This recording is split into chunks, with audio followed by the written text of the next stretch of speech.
Hey, good morning. Hope everyone is having a wonderful Monday morning. It is Don't At Me, and we are celebrating Jason Bonetti's move from ESPN to Fox, where he joins all of us, ladies and gentlemen, in the Fox family. We'll have Jason coming up around 10:30. Bill Russell passed, and we'll get into that in a minute. Jerry Seasting, former Celtics legend, and he is a legend in the Celtics because of how hard he played, is going to join us to talk about the impact that Bill Russell had not only on the Celtics but across basketball and in his life. Bill Russell passing, we all have our different thoughts on athletes. We all have our different times. Like older than me, you probably saw Bill Russell play. I did not see Bill Russell play. I remember being told by my father, my grandfather, and everybody that I knew that was older than me about the greatness of Bill Russell. Bill Russell won 11 championships as a player. He won 8 in a row. He won 2 as a high school player, state championships. He won 2 as a daggone coach in the NBA. First African-American coach in any sport. He won 2 titles as a college basketball player, NCAA title. Bill Russell was a champion. Let's just go right there. First and foremost, whatever Bill Russell touched, it went well. And I'm going to give you my impression of it. I met Bill Russell one time. It was coming out of the Kingdom, if you can remember the Kingdom in Seattle. And I'm not great at this, but I believe it was 1989. It was a little bit rainy. It was at the Final Four. Coming out of the Kingdom, a lot of people. We weren't in the main general area where it'd be a ton of people. There was a lot of people walking out. And Bill Russell had a trench coat or an overcoat and a Gilligan hat, like a fishing hat on. And no one was even recognizing that it was Bill Russell. And I had to. I had to say hello. I had to pay my respects. He didn't know me. I knew him, obviously. So I walked over, and one of the things that you should never do when you're going to introduce yourself to a, quote, celebrity is talk about yourself. You know, Mr. Russell, I've been a huge fan of yours. I'm there, blah, blah, blah. No. I said, hey, Mr. Russell, I coach with Bobby Knight. Just got to tell you, you inspired a generation of people to play defense and worry about only winning. I said, I just want to tell you thanks. And he looked at me, and he like, really? And I said, yeah. He goes, hey, that's pretty cool of you to say, thanks. I said, you're welcome. And I walked away. That's my only interaction with Bill Russell, but I remember the look in his eye, and I remember the enthusiasm in his eye. I always say this, nothing great ever gets accomplished without enthusiasm. I mean, you can say a lot of things about me or this show, but we're enthusiastic every day. We're going to bring it every single day, whether it's this show, my show at noon. I just believe in it. I always have, always will. That's the way I live my life. Dull people bore me. I don't want to be around dull, complaining people. I want to be around enthusiastic people. And my impressions of Bill Russell were always legendary stories. Well, you know, first African-American coach, won a championship, 8 in a row, all those things.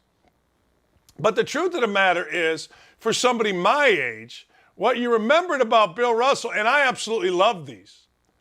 I love these because you're going to see an enthusiasm out of Bill Russell that looks real to me. Like now, athletes are staged. Now, athletes are poised. Now, athletes are scripted. Hey, let's go ahead. Bill Russell used to have great commercials.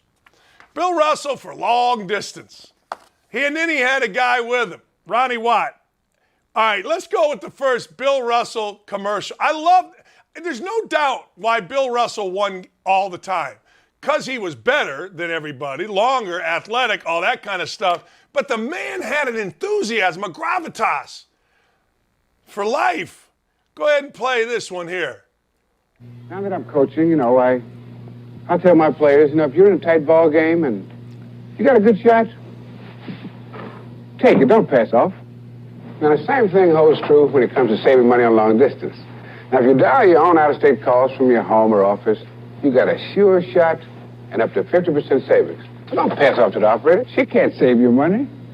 To save on long distance, you put them through yourself.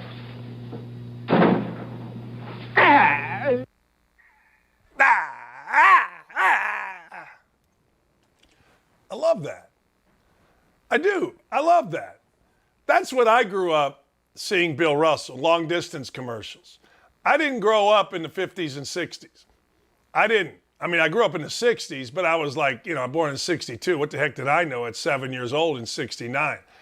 But I always saw Bill Russell as a guy that did whatever he was going to do with common sense and enthusiasm. You're going to hear from every white guy in the media today, these somber, glorified, and they're great. Everything's great. But when I think of Bill Russell, and when I had a chance to meet Bill Russell, and the look in Bill Russell's eyes was all about enthusiasm. Yeah, he was a great basketball player, fantastic coach, social activist. When he spoke, people listened. He stood on the front lines with Ali and the others. I get all that, I do. But also, I get fascinated by why do some guys win? Why do some guys just win? Why do they win? And I swear to God, it always comes down to they have an internal enthusiasm. And you don't have to be Magic Johnson, who had an external enthusiasm. You could be Larry Bird, who was a dude's dude. And we'll talk to Jerry Seasteen coming up at 9:30 that played with Larry Bird. You could be Isaiah Thomas with the big smile ready to fight you. You could be Michael Jordan, man. Michael Jordan, hey, look, he had an enthusiasm for winning, but that's what matters in sport. And the first guy that I ever paid attention to with it was Bill Russell. And from those commercials. All right, he had a guy named Ronnie Watts. I don't know who the hell Ronnie Watts is. I guess he was an actor. But he and Ronnie Watts did a bunch of commercials, and they were awesome. Let's go with the next commercial. So Masquerade's coach of the Celtics, huh? You know I was only kidding. Kidding? Howard didn't think so.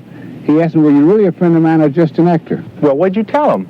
I told him that you were an obscure actor. Ooh, after all those calls I've dialed to Seattle. Did you dial direct? Of course. I'll bet Howard doesn't make half that many calls to his friends. What friends? Good friends are for keeps. So keep in touch. Long distance is the next best thing to being there. I'm telling you. Look, a lot of great Your things get tickets done and in this more. world Exclusive access. by men like Bill Russell. A lot of men, a lot of great things. He suffered, I'm sure, from all kind of racial slurs. I read something today where, the relationship with Bill Russell and Boston was complicated because of that. I get all that.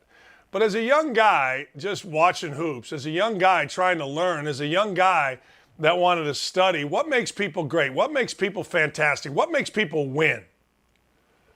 Man, you know what I came down to? Enthusiasm.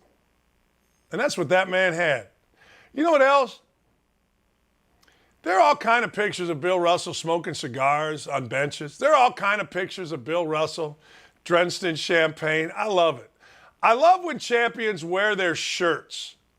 You know, the dorky hat that you get when you win something, and then they put the dorky shirt on you. Michael Jordan wearing his shirt.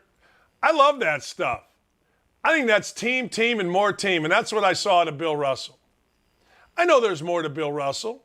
I don't think I'm necessarily equipped to speak on it. But I know this, from a guy that has studied basketball, from a guy that loves enthusiasm, from a guy that loves to live life, Bill Russell was unbelievable. And maybe my first role model with those commercials. I'm telling you, I don't know who that actor was, but I love it. Those seem real to me, even as a little kid. I know you're saying, that's stupid. He was far more than that. Good for you. But those meant something to me. They did. I think there was one, I couldn't find it, where he shoots a paper into a basket. And he looks at the camera and he goes, from long distance. Telling you. Remember asking my dad one time, how great was Bill Russell? He said, best ever. He said, Dan, he knew how to win. He knew how to make everybody better. He didn't have to score a point, and he influenced the game and won. He could block 8 shots, get 22 rebounds against guys twice the size of him because he wasn't that big, but he was long. That's the last thing. When I walked up to him and said what I said in 1989 outside the Kingdom, I remember thinking, this dude is long. So you know what? Good for Bill Russell. And last thing, because I got to take a shot at J.J. Redick. J.J. Redick and all those other clowns can besmirch the folks from the previous era. That's their right. They certainly can. They get on ESPN, and all of a sudden I got to impress Davey Roberts, the boss at ESPN, with my wit and my wisdom. That's fine. But that group, those guys had an appreciation for playing. Those guys had an enthusiasm. Those guys had an energy. Somebody actually wanted me in a commercial, an AT&T commercial. Let's give it a enthusiastic shot. Not this sullen crap that we see now. Not this BS that J.J. Riddick spews. Congratulations, Mr. Russell. Congratulations on a life well lived, man. God, I could only imagine. I didn't know you, met you once, but your enthusiasm, it inspired me from those commercials right there. May seem silly. Basically, on the other end of the spectrum, let's talk about what we have to talk about now with the modern athlete, and that is Deshaun Watson. Deshaun Watson, it just came down a couple minutes ago. Deshaun Watson has just been suspended 6 games by the NFL. Okay. Well, so Deshaun Watson gets suspended 6 games. People are going to look at this as a win for Deshaun Watson, and frankly, it is. Deshaun Watson, because of how his contract was figured out, only is going to lose $300,000. That's it. Now, we say only, but the truth of the matter is it is only when you're talking about what, $240, $250 million? Because they front-loaded the contract. They understood how to go about it. Well, guess what? Deshaun Watson and the Browns got over on the NFL. Explain this to me.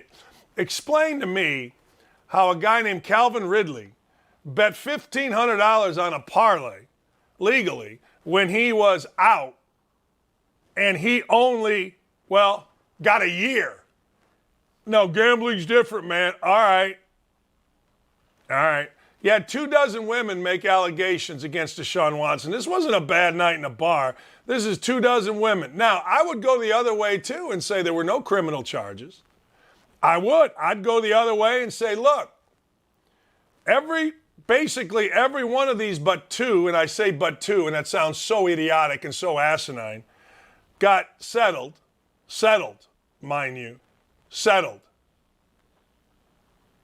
And yet Deshaun Watson walks away with a 6-game suspension. Think about Trevor Bauer. Think about this. Now, I don't really understand this.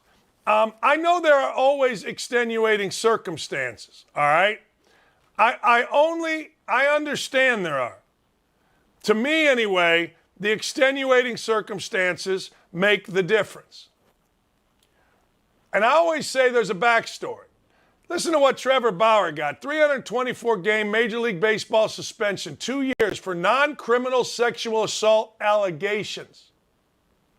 They didn't put Bauer on trial. They didn't put Watson on trial. Watson, 6 games for 30 women's non-criminal allegations. According to Clay Travis, Bauer's suspension will cost him over $60 million. Watson, $300,000.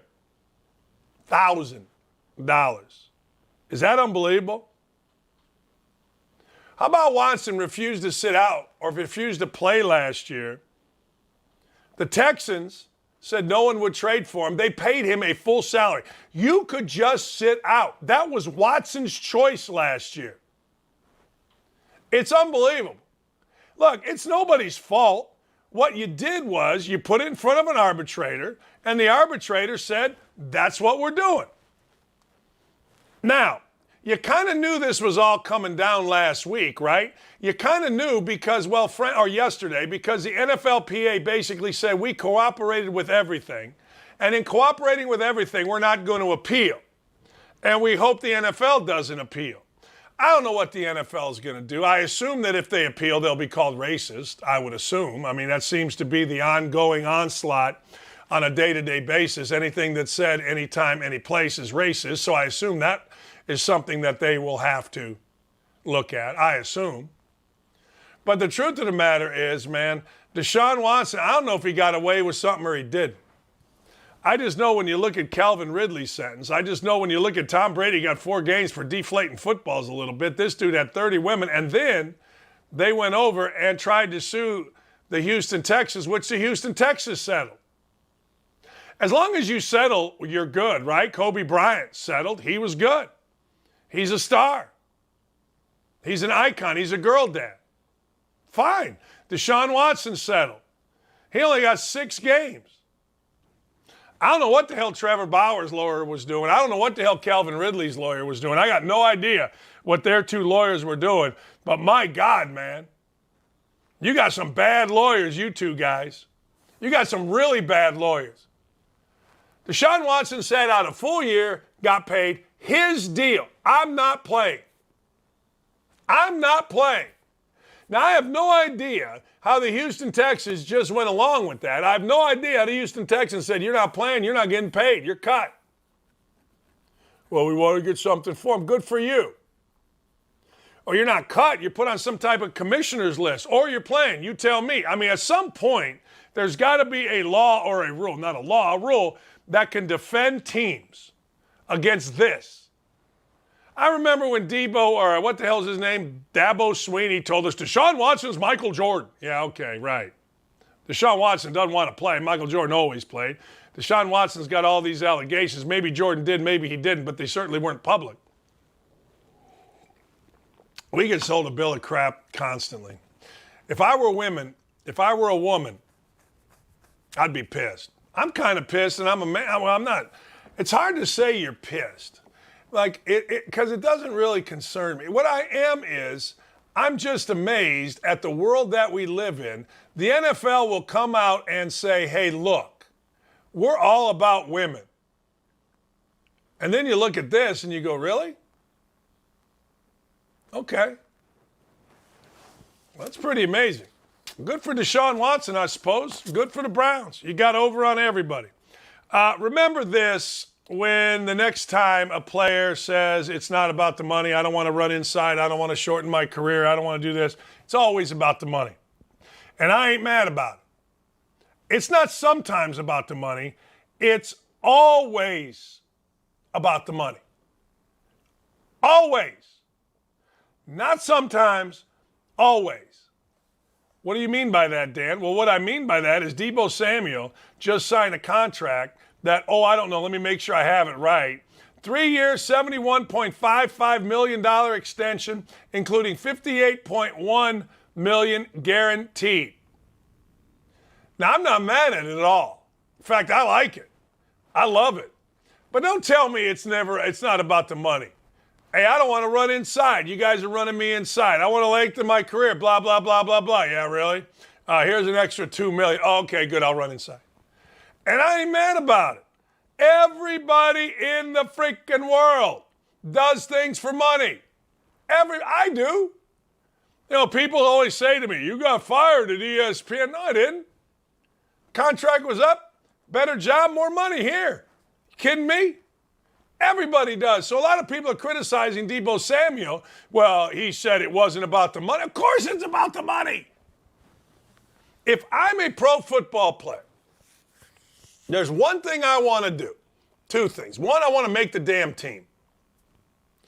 2, I want to get paid as much as I can, as fast as I can. This isn't like the NBA. See, the NBA, the reason guys come out early is so they can get more max contracts. I come out at 18, my deal's up when I'm 22. Next thing you know, I get a max contract. That deal's up when I'm 27. I get another max contract. And the ass end of contracts is the deal. The NFL, you're looking at 3 to 5 years, baby.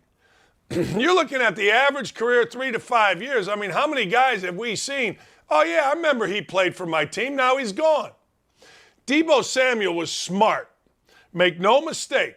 Deebo Samuel made, it looks to me, everybody believed that he would not have played for the 49ers. 49ers were smart. I'm sure this contract fits in with how the 49ers were going to pay it anyway. Maybe they went a little higher. I don't know. But the truth of the matter is, Deebo Samuel's got him, got his, and the 49ers got theirs. Good deal all around.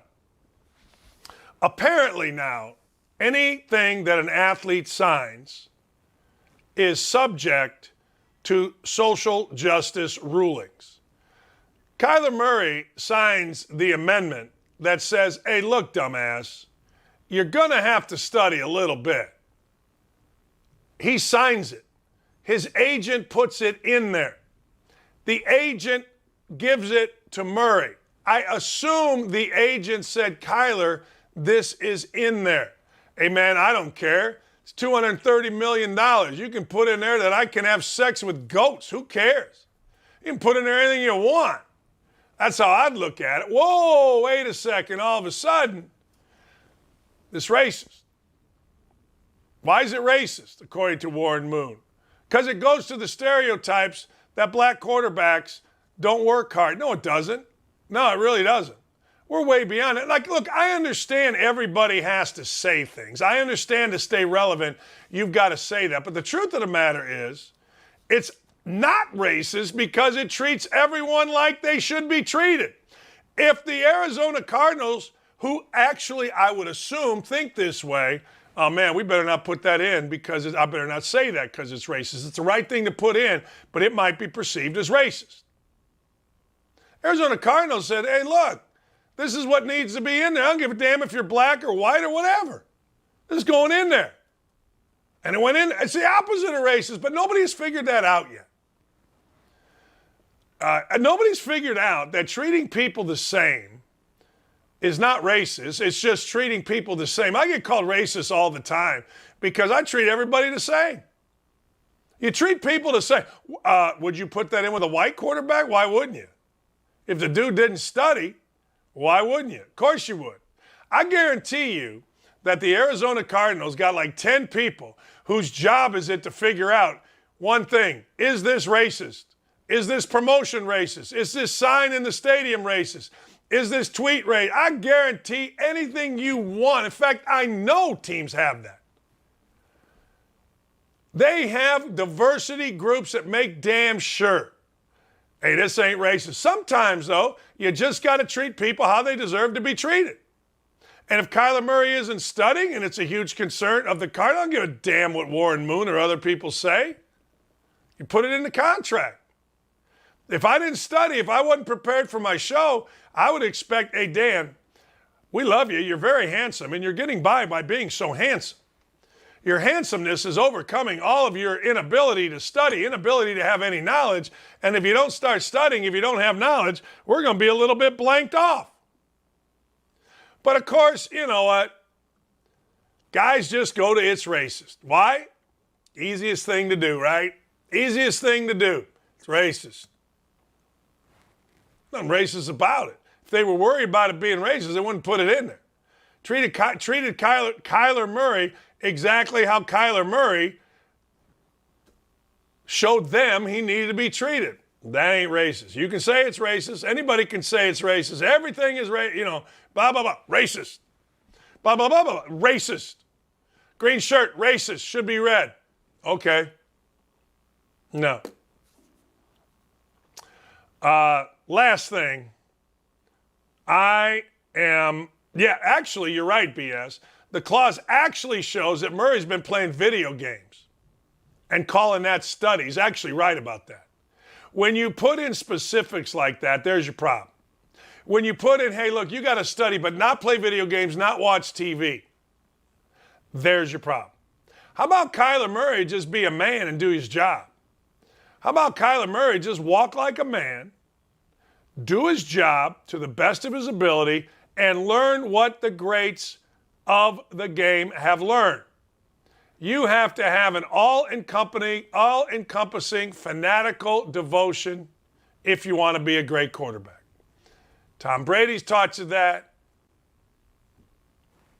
I think Russell, let me make sure this isn't racist. I think Russell Wilson has taught us that. You know I love Russell Wilson and Lamar Jackson.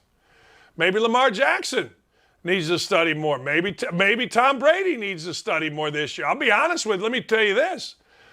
If I were the Bucs, I'd be looking at Tom Brady. I'll tell you why.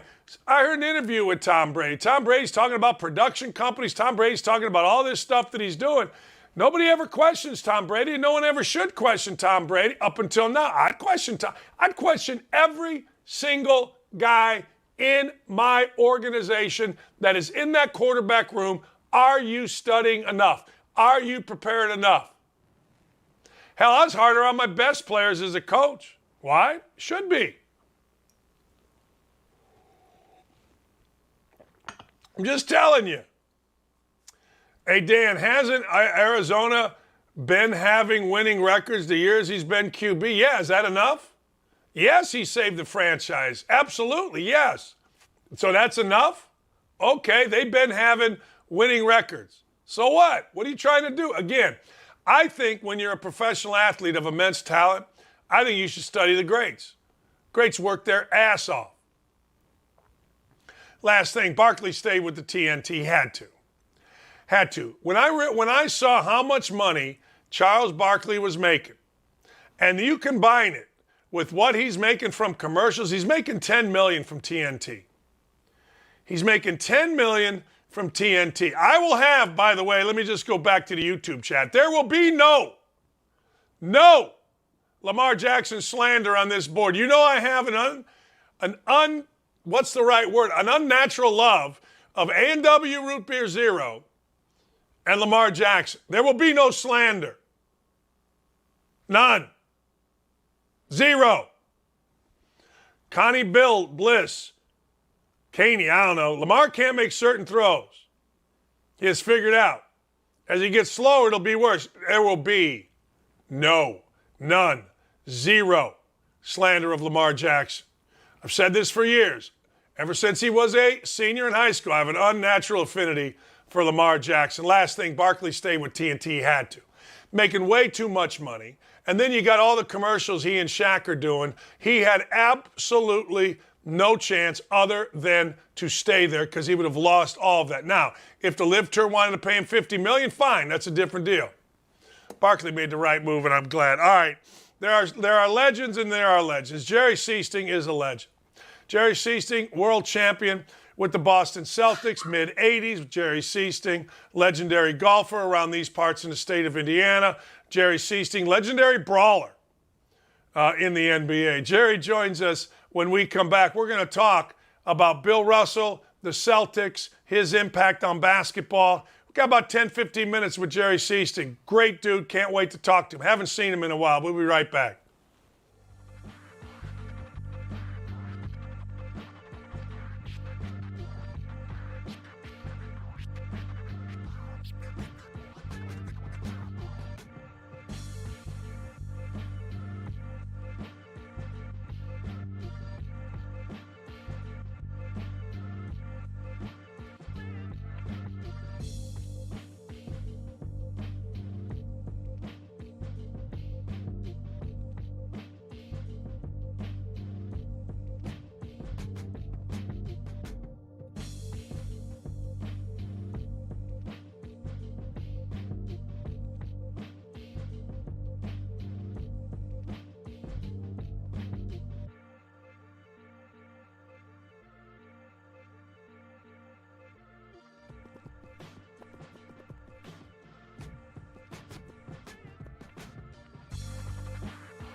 He's a world champion with the Boston Celtics in the mid-'80s and a beloved figure. And this is true, Jerry. I went to 2 different bars in Boston. I don't know if I told you this, but My stepdaughter goes to Harvard. My wife and I like to find places that are kind of sports bars. Your jersey was hanging up. I don't think it was your real jersey, but it was hanging up. You, McHale, Dennis Johnson, and there was one more. ML Carr. I don't know. It was hanging up in this bar. I couldn't tell you the name, but he's a legend. All right, Bill Walton passes. I know I don't have a lot of time with you. Bill Russell passes. Jerry, what was his influence, even in the 80s, over the Celtics? Well, the greatest thing for me about being a Boston Celtics was being able to meet and talk to and get to know some of those guys. Bill Russell, Sam Jones, KC Jones obviously was our coach. Havlicek would come around, Cowens would come around. So, Russell wasn't there a lot, but he was very nice to me. The occasions that I talked to him, was around him. He was a one-of-a-kind guy. When I was had to be 6th grade, 7th grade, was, he was the guy in the NBA. I mean, his team won every year. I started watching NBA on Sundays. It was they had a game of the week on Sundays, and that was it. So Bill Russell and the Celtics were, that's who everybody watched, and they were my favorite team. Along when the Pacers came into the ABA, they were the two teams that I followed. And I remember I wore number 6, I think my 6th grade year, even though I was not a center, I didn't, but the guy was just charismatic. He did whatever it took to win. And even as a young kid, you could see that his teams were just so good because of how he played and how he made his teammates better.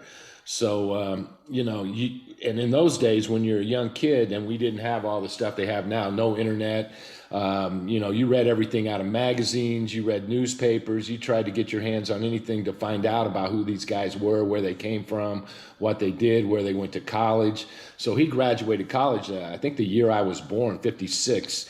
And so, I used to get my hands and read about all these guys. And then, later on, you really didn't know as a young kid what was going on as much, but, the impact he made off the court and what he did off the court, these guys, one of the things that was kind of, it made me feel good to read was some of these current players actually aware of what he did and how he paved the road for some of them. I know Brown and Tatum both made these comments yesterday. A lot's been said about Bill in the last 24 hours. But, he stood up and he made things happen and he made change happen. And, unfortunately, luckily these guys don't have to go through. And Bill shouldn't have had to gone through some of the stuff that he went through off the floor. But he made a difference. And he was never, I never saw him bitter around people or anything like that. And he did what he had to do. And he was just a great person and a great player. Hey, I read something. I'm curious your take on this. I read something that his relationship with Boston was complicated. Do you have any insight to what that might mean? Well, yeah, in those days, he came there in the late 50s and stayed through, I think 69 was his last year as a player, and he was a player coach those last 2 championships. But yeah, his house was broken into, Dan. There were things that were done to him and said to him. There's a famous. It's not famous. It's a story. I think he lived in a suburb, Reading, Massachusetts, which is north of Boston, and his home was vandalized, burglarized. And they wrote stuff on the wall in his house and stole some of his things. So that's kind of where he was kind of angry, and and he had every right to be, and he had a complicated relationship with the media in those days, in the early days in Boston as well. And he famously did not sign autographs, and that made people look at him differently. Oh, but he had his reasons for that too. And I got a couple kind of funny stories about that if you want to talk about it. But he did have his problems early in Boston. Give him to me. What do you got with Bill Russell not signing? Oh, well, Satch Sanders, it's been documented. It's been on TV before where he's talked. So Satch, he and Bob Cousy, I think, are really the only main players in those days that are still alive. Bob is 93. Satch has got to be 88, pushing, about Bill Russell's age. They're about the same age. And so Satch, he was a coach at Harvard, very kind of esteemed, academic-looking guy. Always wore a bow tie, Satch did, and a great guy. So they're interviewing him about he had a team picture in the mid-'60s, and he decided, to put up in his own house. He wanted to put up the team picture, and he wanted everybody's signature right above their head and stuff in the picture, and the guys on the first row just below. And so he goes around and he goes, I'll ask Bill last because this will put the pressure on him to sign. He doesn't sign things, but this will put the pressure on him because everybody else will have signed it. So he gets the picture, everybody's signatures on it, takes it up to Bill, and Bill kind of looks at him and goes, Satch, come on, I don't sign autographs. He goes, yeah, Bill, I know you don't sign autographs for the public and everything, and I've never asked you to sign an autograph, but I want you to sign this championship picture. It's got everybody, and everybody signed it. He goes, Satch, I don't sign autographs, and if I sign yours, I'm going to have to start signing everybody's autograph. And so then they cut away and they show the team picture, and it's got every single person in the, ball boys, owners, whatever, whoever was in the picture. Everybody signed it, but no signature by Bill Russell. So, and Not then, even for his however, guy, right? Even for his teammate and the guy he hung out with all the time. But however, I have a friend in the Bay Area, and Bill Russell went to University of San Francisco, and I would have called him this morning to get the details on this, but he's got a lot of memorabilia from rock and roll and sports. He's got tons of stuff, and he takes me in this room at his house, and he's got a green number 6 Boston across the jersey, and his signature, which I've seen his signature before, and it's either the best fake but his story, and I think it's legit. It was a family that did stuff for Bill when he was in college. And this lady, and my friend is in real estate, and I don't know how he saw it or where it started up that this lady, they even talked about she had a Bill Russell jersey, but he ended up getting this framed jersey signed by Bill Russell, and it's at his house right now. I'm not going to give the address because that thing's worth it's worth a boatload of money right now. It would have to be, right? Because he legitimately did not sign autograph. I don't know the answer to this. Maybe you don't either. But you know how the world has changed, and now everybody wants a picture, that kind of thing, Jerry. Did he take pictures with people? Do you have any idea? I think he did that. Now, the last time I saw Bill in person was 2016, and he was having trouble walking even then. He was they had a big reunion. So the 66 team, the 76 team, and the 86 team all came back. So it was the 50th, 40th, and 30th kind of get together. And it was the last week of the NBA season. And we all were back. So all those guys were back. And I believe he was taking pictures with people and stuff then. But Jerry, to be around him, he was a ball of laughs. He joking, very smart guy. He was just fun. Jerry, to that point, what you just said, I played like I'm a little bit younger than you, and I don't remember him as a player. Now everybody talked about him. My dad talked about him. I did the same thing. Read Sport magazine, whatever I could. But I loved his commercials. You remember him for long distance and all that? I always thought this. I'm a big believer in enthusiasm. Like, I don't know, it's just whatever. But I always, I played his 2 commercials where he's hooking a ball in and he gives it one of these, he seemed like a dude that if you knew him in an environment like you were talking about, 66, 76, 86, it seemed like he would be a great dude to hang with. Yeah. No, he was a fun-loving guy. I didn't get to see him when he was a player. So, anybody to win how he won. Think about it, Dan. He won 11 championships in 13 years in the NBA. He won 2 college championships. They won 55 games in a row in college. He won an Olympic gold medal in 1956. The last 2 NBA teams that he was on that won championship, he was the player coach. You will never, ever, ever see anything like that again. Now, if you watched him play on the court, you didn't get to see him play. The thing about him, he was fast. He was a track athlete in college. He might have been, he was a national level. I think he could run the 220, the 400, and he high jumped. If you watch some of the old films, you can probably go back and find some clips. He could outrun anybody up and down the floor, and he could jump, great timing. This is a great story. So this spring, there's a big memorabilia show down in Naples, Florida, and Kevin McHale was there, and he invited me to come over and pick him up one night. We went and watched an NCAA tournament game. So we're at the restaurant where I went to pick him up. He was doing some signings before the public thing the next day. So he was at this restaurant in the back room.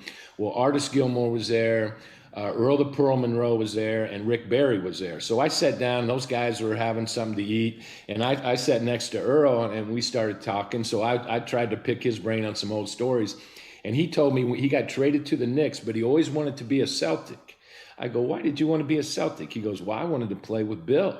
He goes, he was the greatest teammate ever. He goes, he didn't shoot that much. He made everybody better. He blocked all the shots. If you made a mistake on defense, they always won. He goes, who didn't want to be a Celtic?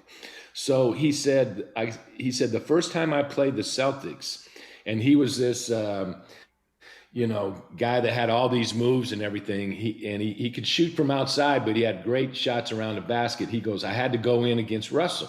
So he goes, I go in, I flip up this little shot, and he blocks it. He goes, a couple more possessions down the floor. I go in, I try something else. I get to the other side of the rim. He blocks it. He said, the third time I go down, I try something new and tricky. He goes, somehow the shot goes in. And he goes, you can't get everything, big fella. And he said, Russell turned around. He said, yeah, but 2 out of 3 ain't bad, is it? So that's just the way it was back then. Did he, when you play for the Celtics, and you mentioned 11 championships, 8 in a row, Brad Stevens told me one time, he goes, I come into practice facility and I see all these champions, it looms over me, right? As a player, you guys were always in it. You guys were always playing, in the playoffs, in the finals, in the conference finals, NBA final, whatever. Does that loom over you? Does his success loom over the Celtics? Something happened. Can you see me? I don't know what I did. Yeah, I got you. Can you hear me now, Jerry? Yeah, I can hear you. I don't know if you can see me or not. But anyway, the fact that was the thing about playing with the Celtics. And Dan, I was not on any of those Hall of Fame guys' level. I was a role player. I was only there for 3 years. But the expectations was totally different. I came with the Pacers, and we weren't very good when I was with the Pacers in those years. And, as soon as you get out there, and my very first meeting when I just went out to do my physical and I met with Casey Jones, he goes, we do things a lot different. It's going to be a lot different for you. I go, yeah, I know, Coach. I go, that's why I want to be here. I want to play in the playoffs, and I want to see what that's about, if I can do it or if I can't do it or what. He said, well, the thing that you got to understand, we try to win every game. He goes, we're not going out to win 40 games, 50-some games to get in the playoffs. He goes, every night we're trying to win, and we're going to go all stops. We're not thinking about tomorrow night or next week. We're going to win every game, and then we'll worry about the playoffs when we get there. So, that was the attitude. And that, I think that came from guys like Russell and Kuzi, and it just stays there, and it's still there. Jerry, I don't want to get into something silly, but J.J. Redick is talking about, Kuzi and those guys played plumbers and firemen. That kind of blanked me off because I look at guys like Wilt and Bob Lanier. All these guys were unbelievable athletes. I'm glad you brought up Russell as a track man because he was as good as there was. These guys were phenomenal athletes, at least the way I looked at them. Yeah, here's the way I look at it, Dan. You know, I'm old. I've been around a long time, and I've seen a lot of players from that era on. Even though I was younger, I remember a lot of the best players in that era. If they would have had the coaching, the technology, the stuff that these guys have grown up with here, those guys could play. The greatest players back then could play now. There's no question about it. Now, Bob Cousy, he brought the ball up, and I used to kind of say the same thing. I mean, he brought the ball up even on the left side of the court. He hardly ever used his left hand. He always brought the ball up with his right hand. Wasn't a great outside shooter, but he was a pretty good athlete. I tell you what, he had very long arms. He was tricky, pretty quick. He would have figured it out. He would have figured it out. Now, if you translated and just grab that thing you're watching on the film and put it in today's game, yeah, I understand where Reddick's coming from a little bit on that. But, you know, when you're talking about especially these bigger guys, Wilt and Russell and those, you know, Elgin Baylor, Jerry West, come on, Oscar Robertson, those guys couldn't play now. Give me a break. That's what I say. I know you got to run, man. I appreciate it. Thanks so much. If you ever come back to Indiana, I want your money. No, I'm gonna be there real soon. Unfortunately, I had a high school teammate that passed away not long ago, and we're having a remembrance for him. So I'll give you a buzz. I'm coming back. Thanks, Jerry. I'll see you. All right, thank you, Dan. All right, bye. Thanks. That's my friend Jerry Seasting, one of the great guys across the board. Played with the Celtics. If you want to know, he was on the '86 championship team with Larry Bird and those guys. Great high school football player, played at Purdue. Just a fantastic guy. And look, I love the fact that he was talking about Bill Russell being a guy's guy. Like, that's what I'm talking about. Like, you cannot go through life sitting back there going, well, you know, I think we're going to be good. No, you got to have an energy to you. We'll play the two commercials that I played at the end of the show, but you've got to have an energy. You've got to have an enthusiasm, and that's what I saw Bill Russell have, and that's what Jerry just talked about. We have a segment, and it's called I Ain't Mad About It. Well, before we get to it, and that's coming up at noon, and it goes through a bunch of stuff, including why you should bet on the Colts, why you should not bet on the Bills, why you should stop drinking if you want to lose weight, and why I love Tony Finau. But I got to tell you, there is something I am mad about, and it's Brittany Griner on the cover of Time magazine. Don't make Brittany Griner out to be some type freedom fighter. Don't make Brittany Griner out to be some type of hero. That's what we're doing. Like, how are we possibly doing that? Time magazine used to be a prestigious cover. Maybe it still is. I don't know. I don't pay attention. Brittany Griner, I want her out. I've been talking about this since way before any of the national media started talking about it. But don't make her some kind of hero. Don't make her some kind of, well, you know, we got to make her into some kind of patriot. She's anything but a patriot. She's entitled. She went over there. She didn't understand that, oh, by the way, Russia has laws, and if you don't follow them, they're going to enforce their laws. She should be out. I hope she gets out tomorrow. Obviously, there's negotiations. Hell, we're trying to get a frickin' WNBA player out and giving them a mass murder or a potential mass murder. Now, I don't know what ultimately is going to happen here. I have no idea, but I do know that Brittany Griner should be out. But my God, when you go about the business of celebrating somebody that was dumb enough to do what she did, I don't need her. I don't need her on the cover of anything. Look, get out, be happy, kiss the ground here in the United States, and move on with your life. I don't care whether Brittany Griner becomes somebody. Do we have that cover of Time magazine? I should have sent it. But I don't care whether Brittany Griner becomes somebody that now talks nice about the United States. I don't care. A lot of people do. I don't. Brittany Griner wants to have her views of the United States. God bless you. Go have your views. I would think maybe that Brittany Griner would maybe have an appreciation for the United States. I would think maybe that Brittany Griner would maybe, I don't know, not be so mad about the national anthem being played. But I get it. Look, victimhood sells. There's nothing that sells like victimhood. Oh, man. United States, no good. And all of a sudden you find yourself in a Russian cell. I mean, the idea that Brittany Griner is some type of hero is crap. Sorry, it's crap. Now, again, I want her out. I've been talking about this since way before any of the clowns in the media have been talking about this. And I'm not patting myself on the back. I just happened to see it one time and I thought, man, 4 months, too long. All of a sudden, now we're not making her a hero, are we? She was dumb enough to bring weed or whatever the hell she brought into a country that was currently at war, and we supported the country that they were at war with. And even more important than that, guess what? When you leave our country, common sense tells you you better have at least a slight knowledge, appreciation, and understanding of the laws of the other country.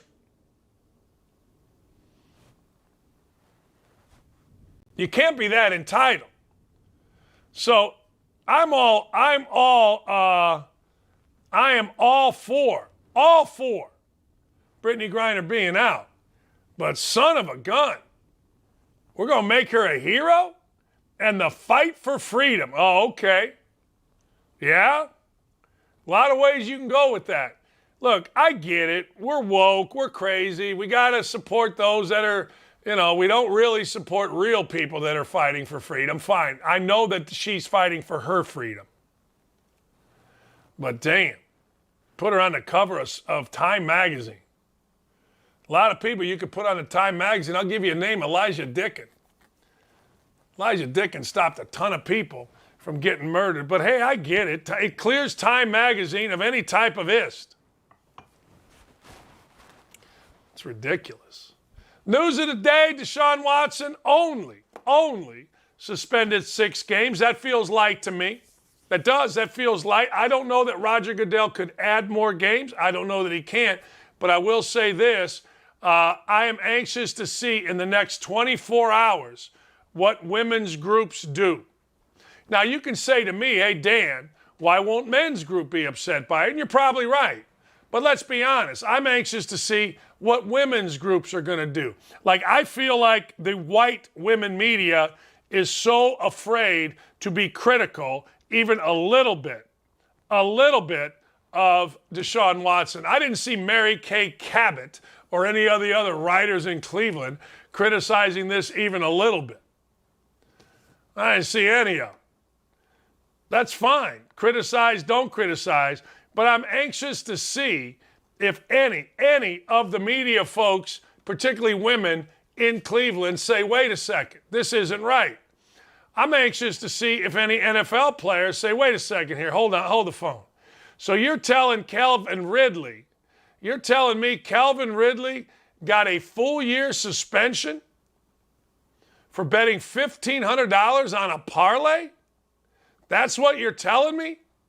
Full year when he wasn't even playing? All right, if that's what you're telling me, that's what you're telling me. But it don't make a whole hell of a lot of sense to me. You're telling me that Trevor Bauer basically the entire damn 2 seasons for the same freaking thing, except his was actually, I think, rough sex with somebody. He loses almost $60 million. Something doesn't smell right here. And I'm not going to say that it doesn't smell right because anybody's protecting Deshaun Watson. There are 3 ways this doesn't smell right. The first one I'm going to eliminate. I think the arbitrator was fine. That would be the first thing you'd do. Like if Roger Goodell was arbitrating this, you would say this doesn't smell right. Roger Goodell wants the kid on the field. That's the first way. He's not arbitrating this. A professor is. And, excuse me. And I don't think there's any reason to try to discredit her. All right? So that's number one. Number two, what we've been told in the media about all these cases may not be accurate. Meaning, I don't have the backstory. I don't have the backstory. I don't know the backstory. I know all these cases, many of these cases have been settled. I know that once people started bringing cases to the Houston, Texas, they said, look, we didn't do anything wrong, but we're going to settle, which means you probably did something wrong. I know that all but 2 of these cases against Deshaun Watson have been settled, but isn't 2 enough? That's what I would ask. Isn't 2 enough? But the truth of the matter is, these are the things that we don't know. What's real? What does the evidence say? The evidence did not put Deshaun Watson or Trevor Bauer in a courtroom in front of a judge with a jury and a prosecutor. Neither one did. Why is one guy getting 6 games, the other guy getting 2 years? There's always a backstory. You know, I say it all the time. There is always a backstory, period. Don't at me about it either. There's a backstory about Watson. There's a backstory about Bauer. There's always a backstory. And I got to believe that based on the evidence presented to the independent arbitrator, I got to believe that this is a fair ruling. I mean, I got to believe that. Because I don't have near the evidence that I would think, that I would think the arbitrator has. No? I would think. Maybe I'm wrong. Maybe maybe there is so much evidence and there is something going on that we don't know. But she has the evidence. I don't have the evidence. You don't have all the evidence. So I'm just going to say, hey, look, they looked at it. They gave him 6. Good for him. He only loses $300 million. They looked at it. Trevor Bauer, bad for him. He loses 2 years and close to $60 million. See, here's the thing. Deshaun Watson is just going to go on. See, Bauer, for whatever the reason, I don't know why I feel this way. I wonder how you guys feel this way. Do you feel this way? Do you feel like Trevor Bauer is scarred from this forever, whereas Deshaun Watson will eventually become like Kobe? You know what I mean? Like, all of a sudden, Kobe is a girl dad, really? Asked a girl in Colorado. I don't know. What's he going to become?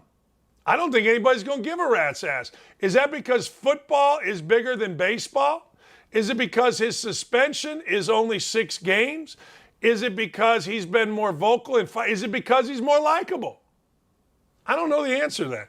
But I feel like Bauer is a bad guy, and maybe he is in all of this. And I feel like Watson is like a guy, not a victim in this, but a guy in this. I don't know. It just feels different. I'll be curious your thought on it. I think they're both dirtbags, and I think they both deserve whatever the hell suspension they get. But it just feels like one after 6 games is going to be fine, and the other guy's never going to live it down because it's 2 years. Like if Bauer was playing right now, I think we'd all be over.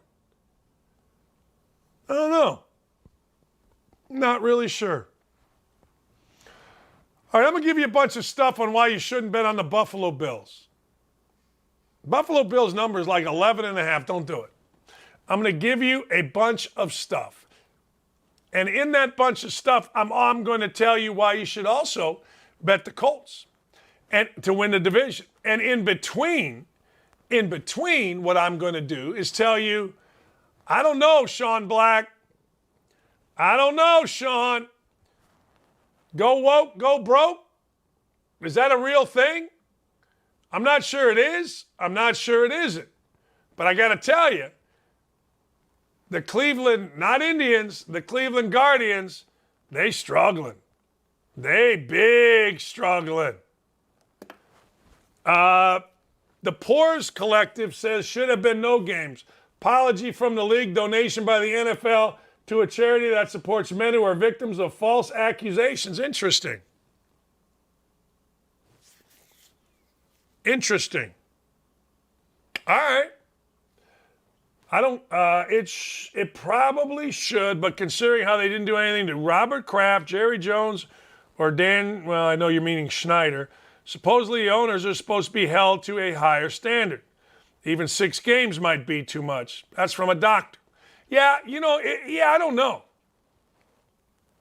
I don't know. I do know this. One of the things that I do know is I don't have all the information. The arbitrator did. That I do know. All right, when we come back, I ain't mad about it. We'll be right back. I ain't mad about it, and we celebrate Benetti. He joins us as he made his move from ESPN to Fox, 10:30. Stay right here. Tell your friends. Let's go. Tell your damn friends. Retweet some stuff. What we doing?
This is a solid question.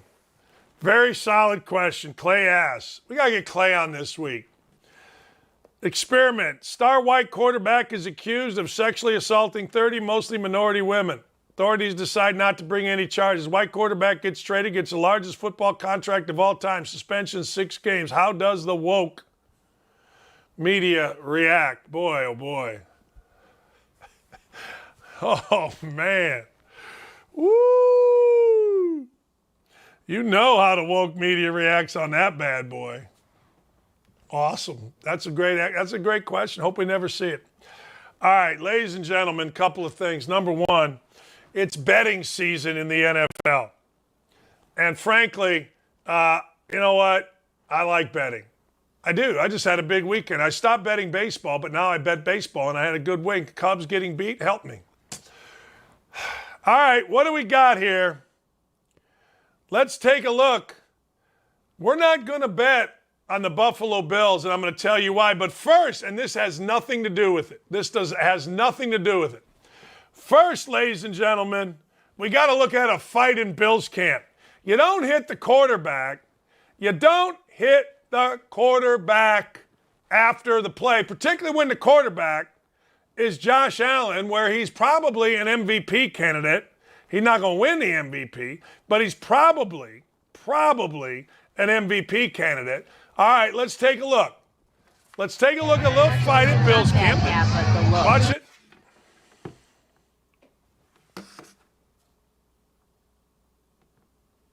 Here we go. There we go. Everybody's in there. It keeps going a little bit. Guys jumping on top. Everybody wants a little piece. Let's throw some hands. We're still going a little bit. Still a little sexy. All right. Now, this was characterized as a fight in Bills camp. Look, I'm all for it. I'm no big badass Johnny boy fighter guy. But, I don't know. First and foremost, don't hit your damn quarterback late, right? I mean, it's safe to say, I think anyway, just don't hit the quarterback after the whistle. That's all. Don't hit him. And if you do hit him, you know what's going to happen. Every little guy is going to come in, and every little guy is going to want to throw hands, and every little guy is going to jump up and start fighting. Let me go through some numbers that my friend Warren Sharp threw out about the Buffalo Bills that I think are pretty telling. I told you don't bet the Buffalo Bills because, frankly, the Buffalo Bills, I don't like the eyes of Josh Allen. I don't like the eyes. You guys may like the eyes. I don't like the eyes. When he was standing there with Brady and he was standing there with Aaron Rodgers and Mahomes, there was one guy that looked like, oh, my God, I'm just happy to be here. Let me give you a little Warren Sharp love on the Buffalo Bills. Last year, they had the easiest schedule in the league. Did you know the Buffalo Bills only faced 6 teams that made the playoffs last year? The second fewest. They won only 2 of the 6. Hell, the Colts went in there and beat the living you-know-what out of them. They won just 4 of 10 games when not winning the turnover battle. Now, they have the second largest increase in schedule. Now have the second largest increase in schedule difficulty. Now, positive note, they went 0-5 last year in one-score games. They're 11-1 in the AFC East in the last 2 years. That's the Bills. The best in-division record in football. I like it. All right. They don't sweep, if they don't sweep, the Pats and the Dolphins, who I anticipate being much better. Do they get to 12 wins? I don't know. I don't think so. I'm sorry. Like, everybody wants to be the Bills. Everybody thinks the Bills are great. They got a stud quarterback. They went out and got guys. All right. And they better win it this year because the cap hit is $40 million. That's right, $40 million on Josh Allen. That's a lot of green. I ain't betting it. I'm not betting the Bills. There's a lot of reasons to bet them, and I know people love them, but I am not betting the Bills. And I'm not betting them because when you have the second easiest schedule, and that schedule just because gets more difficult. Don't we expect Miami to be better? Don't we expect the Patriots to be better? Don't we think that that Mac Jones is going to be much better? Don't we think that? I do. Yeah, I don't care whether Bill Belichick has, he doesn't even have a coordinator. All right. Okay. Why? So what? The Bills have to go to the Rams. The Bills have to go to Baltimore. The Bills have to go to Kansas City. The Bills play Green Bay. These are all out of division. You know the in division. I ain't mad at the Bills having to play Minnesota at home. I ain't mad at the Bills having to go to Detroit at home. They got to go to the Bears. Bears stink. They got to go to Cincinnati. Not an easy schedule. I'm taking under 11.5. I'm taking under 11.5 for a variety of reasons, and one of those reasons is I just don't think their quarterback is the guy. I know I'm supposed to think their quarterback is the guy. I know you think their quarterback is the guy. I know every slap around here thinks the quarterback is the guy, but I don't think he's the guy. I think he's good enough. I thought he was great last year. I think he got in a rhythm last year. Right? All right. I'm going to get to the Colts in a minute. But I ain't mad about the Cleveland Guardians' attendance sucks. I'm not one of those guys that said, you got to keep the Indians' name. If it offended Indians, then change the name. Guardians is a stupid name.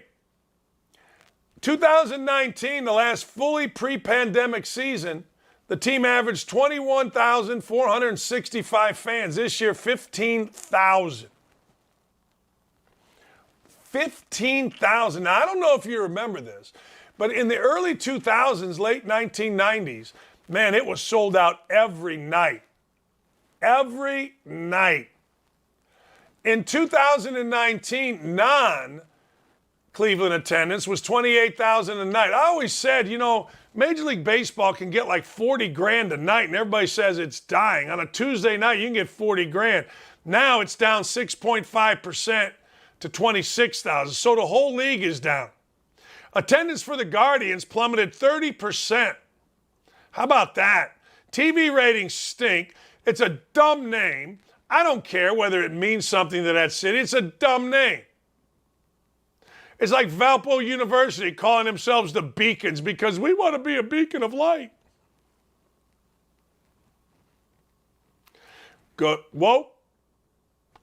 Go broke. I was at Colts camp the other day, and I'm happy to report that my team in my city is really good. I am. That's Quentin Nelson scratching his backside right there. I ain't mad at him for having a good scratch. Who doesn't want a good scratch? You know what I do every time I go to the bathroom here? First thing I do is stand up and have a good scratch. I'm 2 hours sitting in this seat. I ain't mad about a good scratch. But here's the deal with a good scratch. You got to have a good team. I think the Colts have a good team. I was out at camp the other day, and I gave you two guys, you fantasy players, Nyheim Hines and Paris Campbell. Look, I'm not going to lie to you. It's pretty evident that Nyheim Hines and Paris Campbell now should be in their prime, fastest guys on the team. And when you watch them play, really good. And I'm betting on the Colts. You want a lock? I'll give you a lock. Colts to win their division. Lock. I'll give you a second. Do yourself a favor.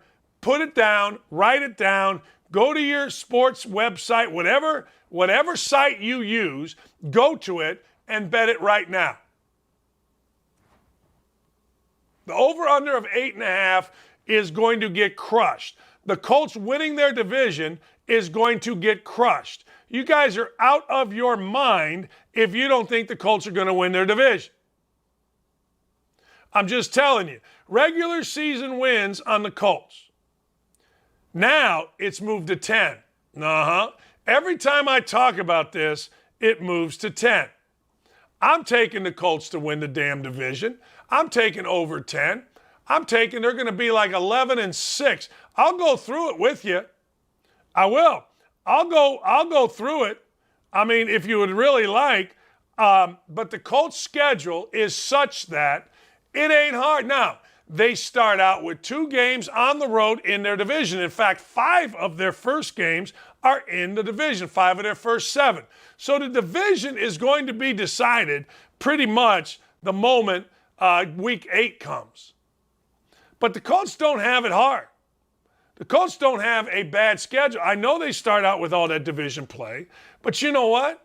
I'm going to go through this with you, and you're going to go, wait a second, Dan. The hell are you talking about? I'll go with it number by number because this is what I do. Hold on one second. Let me call it up right here. You would think I would know off the top of my head. I don't. I ain't that smart.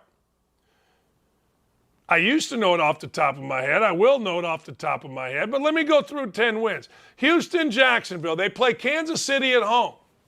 They don't have to go to Kansas City. They go to Denver. All right, not easy. Washington at home. They'll win that. They got to go to New England. These are all out of conference. They go to New England. They go to Vegas. They have Philadelphia and Pittsburgh at home. Their road game at the Giants. Home game against the Chargers. I ain't mad at that.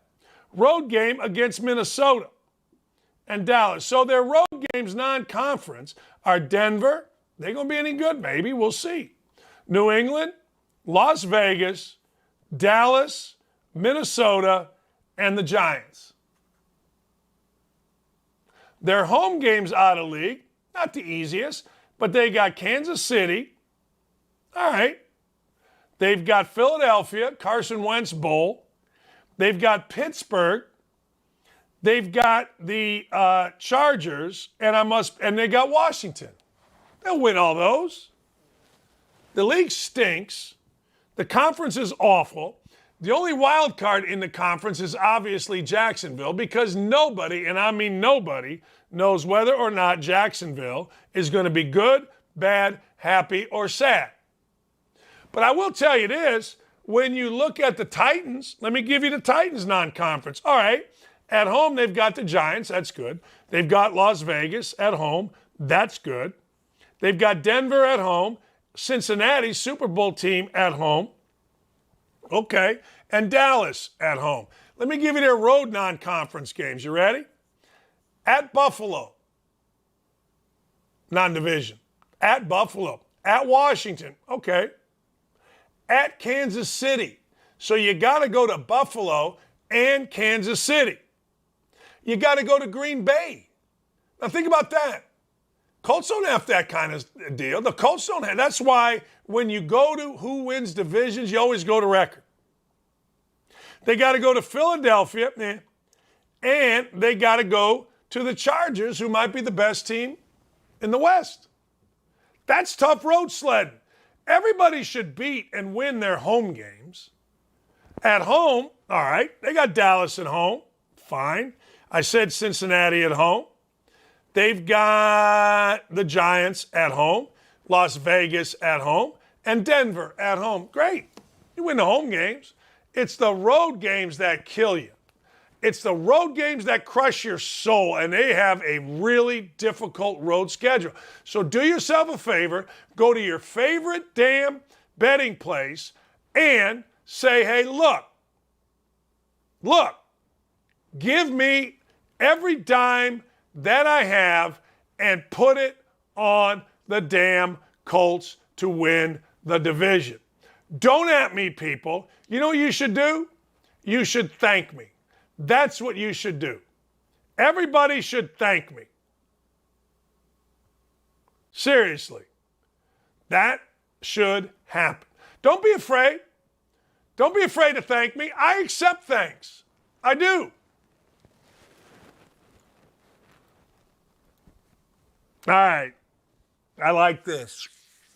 So, anytime somebody loses weight, I always look at why. All right? I always look at why. Why that guy lose weight? Why does everybody lose weight but me?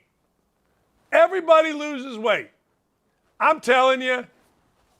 So I saw this the other day. Frank Clark has been in trouble. Frank Clark played at Michigan. He's been in trouble, but now he's kind of solidified his life, it seems like, by playing with the Chiefs.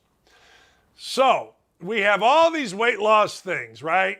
How did Frank Clark now rejuvenate his career, lose weight at 29 years old, and get it going? You know how? Quit drinking. Stop drinking liquor. One of the main things I did is I cut out a lot of red meat. I stopped drinking liquor. Alcohol is a big factor. At the end of the day, I stopped drinking liquor. It was February. I had stomach problems, gastrointestinal problems. Haven't had since I stopped drinking liquor. Now, I don't know whether he still drinks beers. I don't know if there's a difference between liquor and beer. Sometimes people say liquor and they mean beers and vodka and the whole thing. Sometimes say, hey, look, like Charlie Sheen in 2.5 Men. Hey, look, I stopped drinking. Give me a beer. Beer doesn't count to something. I don't know, but I applaud it. I do. Those of you that are out there, you understand every single day, every day, I talk about losing weight. And every day, I go till about, 7 o'clock, 8 o'clock, about 6 o'clock in the evening, doing pretty good, and then I eat like a hog. I did it yesterday. Oh, man, I had a great day. Yesterday was one of my all-time great days. I got up, I read not the paper, but I read the internet, had a cup of coffee, went outside, got a bunch of stuff, put a burn pile, got it burning, mowed the grass, sweating like a hog, came in, got on the Peloton, did a little bike workout, got on the weights, did a little weight workout. You know what I'm saying. I was having a great day. Went outside, got a bunch of more sticks, put it on the burn pile, had the burn going. Now it's like 3 o'clock, so I turned on the golf. You know what happened when you turn on the golf after doing all that? You fall asleep. I had a 2-hour nap. Awesome.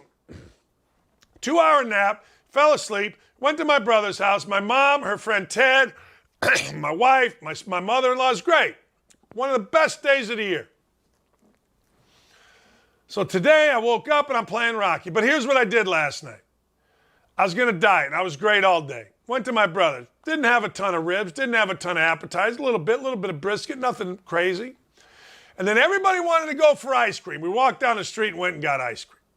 And then because of a housewarming gift, I bought my brother a nice bottle of wine. Guess what? We broke it open. I had 2 glasses. I had a glass and a half, not 2 glasses. I don't ever have 2 glasses of wine. Had a glass and maybe a little bit more. Maybe. Because my sister-in-law, topped it off. Not even a glass. But anyway, and it ruined the whole thing. Frank, baby, you're my new hero. You're my sensei. You're my man. If you had all these problems, I don't really have health problems. I'm just fat. If you had all these health problems and they got cured by not drinking liquor, ladies and gentlemen, let's start it today. The Don't At Me, How Much Weight Can We Lose contest. I'm starting today. Hope you'll join me. Let me know on the YouTube chat. Let me know what's going on, and we'll go from there. I'm all in on Frank Clark losing weight and becoming a better person. That was long and stupid, that thing I just did right there. What am I doing? All right. Speaking of golf, and oh, by the way, the cure for insomnia. The cure for insomnia is doing what I just did, which is work out in the morning and then turn the golf on. And when you turn the golf on, you know what happens, baby. It's like Ambien on a Sunday. So I turn the golf on, and I'm watching a guy who I've been talking about, one of my favorite, if not my favorite golfer, not named Tiger Woods, Tony Finau. Why is Tony Finau one of your favorite golfers? Because Tony Finau led the state in rebounding when he was a high school basketball player. Because Tony Finau looks uncomfortable over a golf ball because he's so tall, which I saw video of me hitting a golf ball, and I look all hunched over.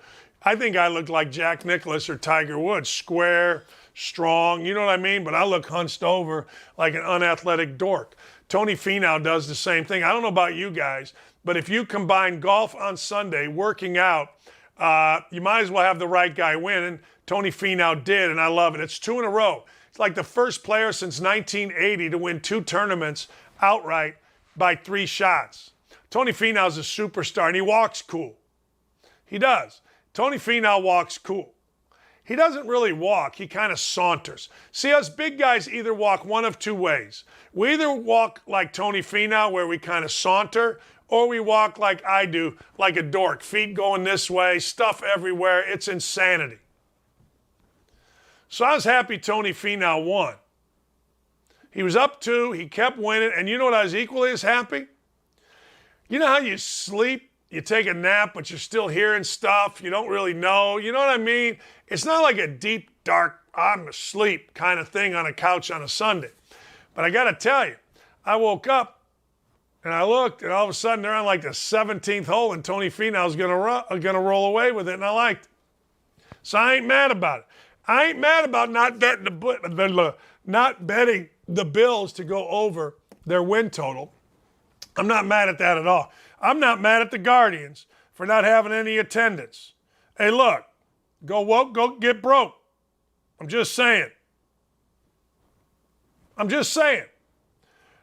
Betting the Colts to win the AFC South is my personal lock of the year. It may not be yours, but it is mine. That's right. Just saying. And, ladies and gentlemen, Frank Clark had a lot of problems. He did, coming out of Michigan. He solidified himself with the Kansas City Chiefs, and he solidified his life without drinking so much. I'm all in on that. Seriously, I think that's a great thing. I'm going to go this week. I got a big Calcutta coming up. Ton of money. So much money at this golf club. Now, I'm like an afterthought in it. But so much money at this golf club, they got to hire security to go around, and they put all the money in a safe. That's right. So I'm getting my fat ass in shape. I got till the 12th or 13th. I'll do calisthenics. All right? Betting the Colts to win the AFC South, do it. And then last thing, I ain't mad at Tony Finau. I'm not mad at Tony Finau even a little bit. But do yourself a favor. Bet on the Colts to win the division. I like their team. I'll tell you something else about the Colts that maybe I didn't tell you. Maybe I did. The Colts, particularly Matt Ryan, can move a little bit. The Colts have some speed as a team. But Matt Ryan went from a guy that I did not think could move at all. I thought he was more like, Phillip Rivers, who literally looked like me trying to escape the pocket. I thought he looked like Phillip Rivers. He didn't. He did not look like Carson Wentz. He did not look like Lamar Jackson, but he did not look like a statue. Does that mean he's not a statue? No. Does the Colts have concern at left tackle? Yeah, Matt Pryor's never played there, for crying out loud, and now he's going to be the starting left tackle, of course. But I'm telling you, that schedule sets up really nice for the Colts. I don't believe in either Trevor Lawrence or Davis Mills until proven differently. I've had my friend Sean Salisbury tell me that Davis Mills would be the first quarterback taken in the draft this past year. Maybe he is. I don't know. But I'm just telling you, bet on the Colts to win the division and bet them over 10. 10, you get a push. They'll be better than 10-7. All right, you see this thing right here? Wait, how do I do it? Sox charities. It was about, I don't know, 6 weeks ago, the Chicago White Sox had a contest. Jason Benetti against Steve Stone. Who would get more people to buy these shirts? Of course, Benetti is a good friend. Benetti comes on the show, so we're promoting Benetti. Many of my listeners on my 1070 show, or not 1070, 1075 show, we bought T-shirts. Benetti just announced that he is coming over to the Fox family, which is what we are here at Outkick, from ESPN and It's a glorious day for Fox because Benetti is, if not the best broadcaster in the country, then he's in the top 5, as I put him as my number 1. All right? So at the end of the day, Benetti coming over is a big deal. My wife is going to join me, so Dylan and Ryan, you got to know, the lovely Lee Ross will be sitting over here. I'll be sitting over here, and we're going to talk to the great Jason Benetti from the West Coast. Can't wait to get a hold of him. Can't wait to honor him. Can't wait to say, hey, look, Benetti, welcome. I'm not the guy to welcome him. But all I know is I'm not that guy. But what I do know is Benetti being welcomed to the Fox family by me is fitting. So, ladies and gentlemen that are on the YouTube chat, ladies and gentlemen that are on Twitter, if you have your Benetti shirt on, a.k.a. the Benetti jersey, please put it on now. Send me a tweet. If you have my phone number, send me a text. Let me know that you have Benetti. Also, there was a picture circulating that I actually put out on Twitter of me and my wife as superheroes. That's right. We helped raise about $4,000 for First Tee Indiana over at a golf course over here, Old Oakland. I dressed as a damn superhero. Yeah. Spider-Man. My wife, she dressed as Wonder Woman. I got to tell you. Hey, Lee. Can you wear the Wonder Woman costume again? Yeah. There was a little role playing. What's wrong with a little role playing? Don't at me. Be right back with Benetti and Lee Ross and a cup of coffee. And I got to go to the bathroom.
Come on in, Lee.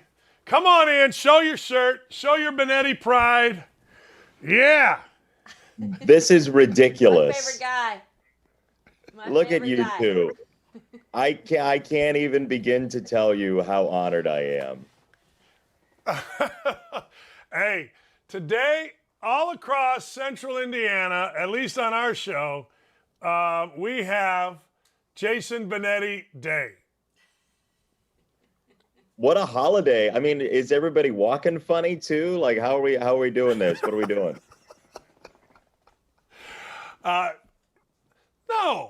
No.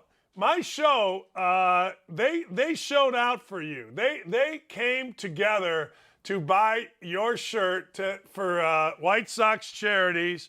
They did, and everybody on my show, people are sending me pictures of them wearing their shirts today in honor of you. There you go. Hey, look. First of all, thank you. You and your people and your show were massive for White Sox charities. So thank you. Second of all, we were in Minneapolis a couple weeks ago, right before the All-Star break, the White Sox and I, and Lance Lynn wore my shirt around the Mall of America. Here's one. That's my guy, Sean Black. He's got Love it it. on. He ain't messing around. Yeah. Love it. Yeah, there's here's Jennifer. She's got her shirt on. There's Jennifer's a couple more great. here. I met her at an Indiana basketball game. She is awesome. You decided to come over to Fox, and I'm not the guy to welcome you, but congratulations. What made the deal? What happened here? Why from ESPN to Fox, big dog? Hey, at some point, opportunity is other places. And Fox and I talked for a little bit. They wanted me to come over.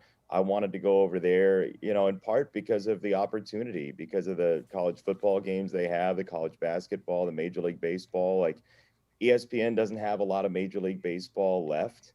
And so, I ended up having less to do there for baseball season in that way. And then there's big college football at Fox and some really, really awesome people. ESPN was great to me. They treated me very, very well for a long time. There are a lot of really good people over there. I met you there. We became friends over there, and I have a lot of friends from that place. But Fox is the place where the opportunity is for me right now. Yeah, and I think it's important to note, like, so many times when a guy leaves, it's like, well, I loved ESPN. I had no problem, great relationships. It's not a matter of being dissatisfied necessarily with something. It's seeing an opportunity to expand and do your craft. Yeah, there's just more stuff, more opportunity. And I love stuff. So there's stuff over there. That's kind of the point, is that there's opportunity to grow. The Sox have been really good about it, and Fox and the Sox, I think, are going to work together to make sure that I can do both, which is great.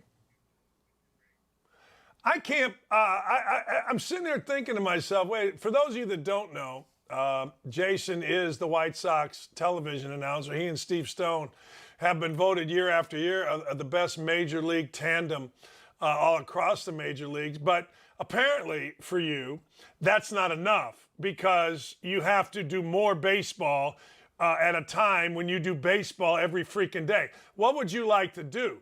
Herb Street it every day, do baseball, an afternoon game at guaranteed rate, get in a private plane and do a game in LA? What are you trying to add more baseball to a guy that does baseball every freaking baseball day? What are you doing? Hey, if baseball was the secret word on Pee Wee's Playhouse, people would be screaming over and over again right now. So my deal is, I like the variety too. Like the Peacock games I've been doing this year for NBC, who's been great through all this too. But the Peacock games have gotten me a chance to go see other managers and talk to other players and sit down with other managers. By the way, Tucker Barnhart says hello. I ran into him in Toronto yesterday. So that's kind of the stuff that I love, the variety of getting to be around other teams while I still do the Sox. And again, like, I love the Sox. I absolutely love doing that job, but I also think it's really important to go meet with other managers and players too, and have the opportunity to kind of see the field of the majors. You know, in doing football, basketball, and baseball, I depending on how you go about it, but really, the opportunity before the game in each of those sports kind of sets up the game. I try to tell people, like, you struggled, or you've said, you didn't like the fact that you were doing it remotely because you couldn't get on the field and talk, or you couldn't talk to a Lance Lynn, or you know what I mean? It was just, it's much better when a guy can do what you just said, get a broader view of the sport that you cover. Yeah, it's not even close. I mean, how many times when you and I were doing basketball did we hear something in a shoot around or talking to a player and say, that's our open? I mean, and then you watch that and you talk to the player and you see the way they react to a different guy. Like that emotion and that, like, knowing the people you cover makes it way different. It was like factory made the last couple of years. It was like, go do the game, or like sit in a studio, do the game, but nothing new or novel is happening. And that's the fun of it for me. Like, again, how many times did we talk to Izzo, or we talked to Beeline or Fran, and they said something and we're like, oh my gosh, like, that's why this game matters today. That's what will matter in this game. It changes the deal. How much have you enjoyed when you do baseball? How much have you personally enjoyed, and how much do you balance the analytics with the game itself? Yeah, I mean, I did the StatCast shows for a long time at ESPN, and they were great. Like, we had an awesome crew, and I love it because it's taught me so much about how players develop themselves, how players take in information to go play the game. Like, if you don't use analytics, you're going to be behind because other teams will do it smarter. I think there are a couple different versions of it, though. There's the ability for a player to take information about his performance. Like, hey, my slider works this way, or my fastball works better this way, or pair the fastball with the changeup instead of the fastball with the curveball, whatever it might be. Like, those numbers don't lie. And we can lie to ourselves with evidence about, like, hey, I think it got hit kind of hard. We don't always know as well as we think we do. So I think in terms of player development, analytics can be really, really good for the game. I think where fans break down is when analytics are used to decide every last inch of strategy. So I think there's a difference between team use of analytics to create tactics and players' use to get better. I want every piece of analytics I can possibly find as a player to improve myself. But also, players don't like being told what to do based on robots and numbers. I think we humans have a fear of being taken over by robots. Like, we've had that since the Industrial Revolution. So I think that's part of the problem, is we don't want to be told what to do. But if it's our choice based on the numbers, I think that makes us better as players, as people, whatever it might be. So I get it. I get why teams are doing it, because I think the teams that use them well are better. But it comes into player development much more than it is necessarily strategy at all times. My wife believes the zombie apocalypse is coming, so she's more worried about zombies than robots. I kind of want to get Lee a t-shirt of mine, but like with the eyes hollowed out, right? So it looks like the Jason Benetti Zombie Apocalypse fan club. And I kind of think she should have that one shirt. With hands extended like this, because that's how I always talk to her. I go, so you think people are just going to walk around going... Yeah. Why do zombies do this too? Why don't zombies have normal arms? I don't know. Why do kids, and I did it, when I faked sleepwalking, I always went... Great. You know, when I was everybody knew. Everybody knew exactly what you're doing, because nobody sleepwalks like that. Because if you don't, and you're sleepwalking, you bang into stuff. I assume the zombies are going to bang into stuff. I assume. I don't know. That would mean they're not all that dangerous. Like, oh look, right. Oh look, it's one of those zombies that bangs into stuff. That's cute. How dangerous could they be if they can't see? Like, what are we gonna do? These are the conversations my wife and I have, Jason. We need help. This is what we But do. There's going to be like zombie traffic. It's going to be like, I-94 is shut down because there's a zombie doing the arm thing again. I'm not saying you're right. I'm not saying you're wrong. I'm just saying that's what I talk about every fourth or fifth day. I just got a text from Lee. This can't be good. But what are you going to do? They walk like that because they don't have eyes. They may run into something. Yeah, that's what she just hit me with a text like that. That's it right there. So there you go. We were right for once. So she's got it all figured out. Like she knows exactly how this is going to look. Some people think there's going to be a zombie apocalypse. She's done all like the urban planning for it. Yes. Hey Lee, is there a community? Like what do we got dogs to walk the zombies? What are we doing? You know what I mean? Like if we gotta have dogs, I go back to what you said. How dangerous can they be? Now we're talking like there's gonna be like a Department of Zombie Social Services. Like we're going to take care of the zombies as part of our tax dollars. I'm sorry, sir. Would you like to go to Meadowwood, the old folks' home, or would you like to go to Cedarwood, the zombie apocalypse home? Up to you. Hey, they have great shuffleboard at Meadowwood, and nobody is going to suck your blood. So I might suggest.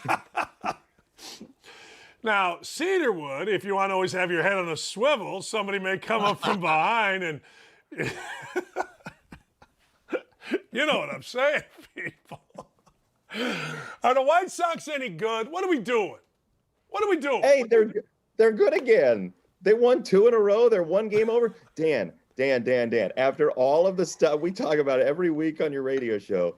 After all the stuff, all the things, they're 2 games back on August 1st. 2 games back. That means if they go on even a little bit of a run, they're going to be in first place really soon. Now it's shaping up to be like, okay, nobody's on board with the White Sox. Then they make the playoffs, and we start hearing those conversations about, well, if they didn't play in that dumb division, and then it's going to be like, well, they got hot at the right time. And then it's like, look at our trophy. Beat it, everybody. Because, you have seen some stuff this year. Let's put it that way. Oh, we've seen stuff. We've seen intentional walks on a ball and 2 strikes and on 0-1, and we've seen 8-5 triple plays, and we've seen all sorts of stuff. And they're 1 over and 2 back on August the 1st. You've seen 2-run deficits. I'm starting to get to the point where I love this team.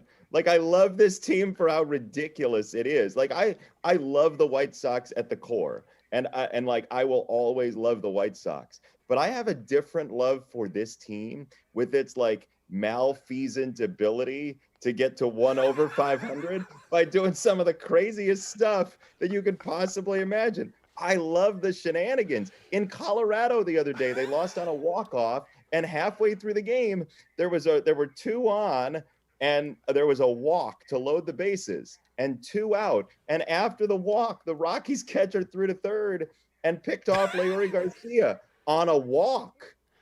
Like, he didn't have to go anywhere. He got picked off from third on a walk.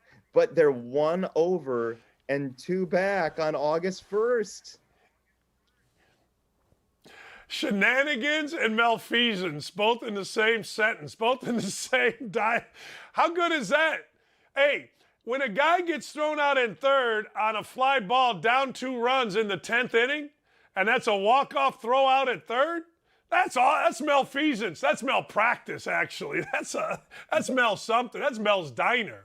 I don't know. It is. Kiss our grits. It's lovable malfeasance, though. Like, it's just like, you shouldn't be an over 500 team doing the stuff they do, and yet they are, which I think over the next 60 games, people are going to latch on to how completely fun and ridiculous this team is, because they could win 8-2 and give up 6 outs on the base path. Like, I don't know what's going on, but I think it's hilarious, and I think it's really fun to watch and to narrate. Do veteran guys, like you have a great relationship. God dang it, who's the Lance Lynn? You have a great relationship with, I'm assuming most. Do they know this? Do they know that this is it's not a blank show, it's just their show, right? Do they know that this is unique, how they've gone about the business of the season? I kind of think so. I kind of think there's like a well, here we go again. Like we're doing stuff again. Like, what are we doing? What's happening here? And then they'll come back and win a game, and they'll go on a run of like 3 straight wins. And I know it's maddening for fans. And like, I don't mean to laugh, because fans like really invest in this, and it's like life or death some days. And you look and you're like, when will they make the run? It doesn't matter all the stuff that happens in a baseball season. If you're in it at the end, you can win the deal. And so, like, I don't mean to laugh, because I know it like hurts people when the Sox lose, but the way they have lost games this year, and to still be won over, it's like, this might actually, for so many days, I've thought, oh, there's no way this year is their year, considering all the ridiculous stuff that happens. I now am at the point where I actually 100% think it is their year, because they've hung around after doing such weird stuff. Like, the documentary is going to be amazing on this team when they make the run.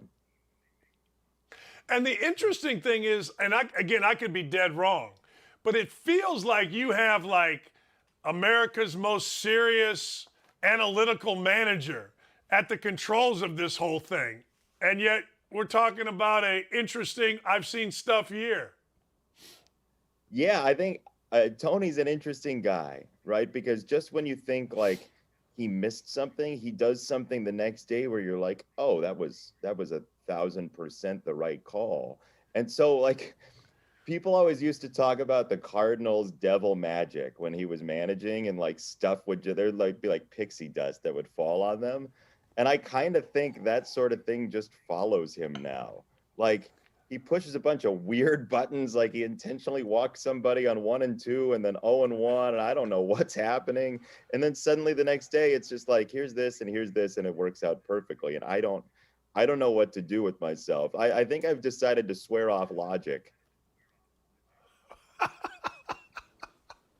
And baseball over the course, I mean, correct me if I'm wrong, but you got 162 games. I mean, you doing it the quote right way, I've always heard in baseball, well, that's the one sport that really catches up to you if you don't do it the right way, right?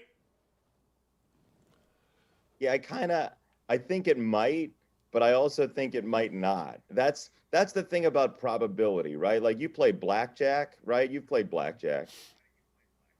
With you. Yeah. So we've played blackjack together. Like, you can sit down at the table and play 100 hands and play it all wrong and still win money. If you play 1,000,000 hands, you're probably not going to win money. But in 10 hands, 15 hands, maybe even 100 hands, like, you can end up winning money based on luck and based on fortune. So, especially if you get into the postseason and it's a 5 or 7 game series, like, that's not a lot of time. A bunch of weird stuff can happen. So yeah, I very much like doing it by the book. Like, when people at the blackjack table like split tens, you're like, oh my God, what are you doing? I cannot handle this. Or they take a card on 16 against a 4. You're like, God, please don't. You're ruining the whole. I am that guy who sits there and seethes. But like, I just, it's some people are just having fun. Like, I'm trying to do it by the book. Sometimes it works, sometimes it doesn't. Generally, you probably should, because they rig the game, like, not rig the game, but like, the game's meant to cause you to lose more money than you win. So you might as well play it by the numbers. And I kind of feel that way about baseball too. I've got people asking me, can you ask Benetti to tell his story of being in the marching band in high school? Dude, I can't. So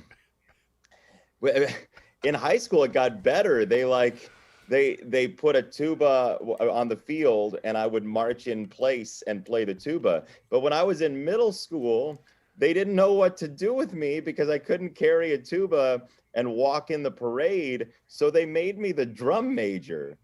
And like, the thing about the drum major is the whole premise is that they're supposed to keep time and keep everybody marching on the downbeat. So it's like left, right, left, right. When I walk, it's like left, right, left, right, left, right, left. Like nobody has any idea where I'm going ever. If I'm walking toward you in a hallway, people think I'm coming right for you. Like that always happens. Nobody has any idea where I'm going. So they made me the drum major. And I just imagine there's this pile of carcasses behind me because like nobody knows when to walk. But I had a baton. I had a baton and I looked so happy. I was like, yay, look at me, look what I'm doing. And they're all like, why the hell is he doing this? It's like when everyone runs into the wall in Animal House at the end of Animal House. But what I love about you, and this is a snapshot of what I love about Jason Benetti, is you are the smallest guy. What instrument do you want to play? Give me the damn tuba. Give me the tuba.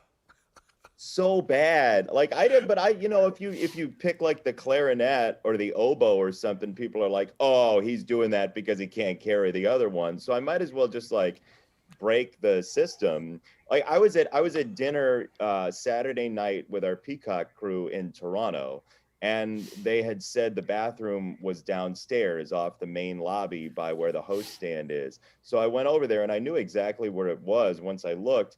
But I asked the hostess, I was like, hey, where's the bathroom? Because I wanted to see if she would point me down the stairs and then offer me the elevator. And she did. She was like, oh, you can take the elevator as well. How'd that go? I didn't take the elevator, Dan. I traversed the stairs. You know, some people want to climb Mount Everest. I want to go down the stairs to the bathroom at the steakhouse. Hey, look. And don't grab my damn credential. And don't try to be a cop and trying to straighten our ass out. We're not having none of that. Don't do it, people. Oh, I'll go stomp. Just leave me alone. I'm going to go stomping. I'm going to go stomping. They're stomping. Oh, man, I'm so glad you're at Fox. I hope we get to work together at some point again because it's so much fun. It really is. And our comedy show, I got to make it happen. It's going to happen. It's going to happen. One night. No, we got to do that. It's gonna happen. I loved doing games with you. We had such an awesome time, and I would love for that to happen again. I truly would. Yeah. All right, you're where are you at? Where are you at? I'm in California for the Fox football seminar for a day, and then I go back and meet the Sox tomorrow in Chicago.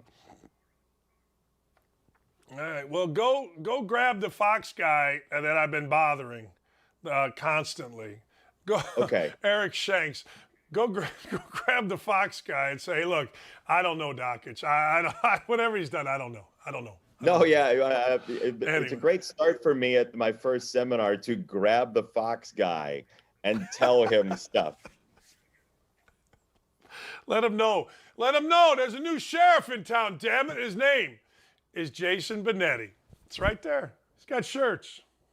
Look how happy I am to be on that shirt. I know. Let me look at the eyes. Where are they going? Oh, you don't know.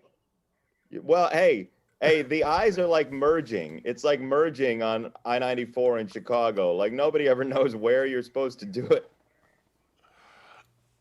All right, last thing before I let you go. What happens at the Fox football seminar? What happens? We talk about the season, I guess. I've never been to one. You've been to ESPN seminars. Like it's the same type of thing. You like talk about the season and whatnot, and then somebody does an impersonation. Don't at me. Of Sean McDonough. Are you partnered with Brock Hewitt, right, for football? Not officially official on that. They have not officially announced Gotcha. exactly what we're doing together. So, you know. All right. Appreciate you, my friend. Have a great time. You always do. Thanks, Dan. Good to see you.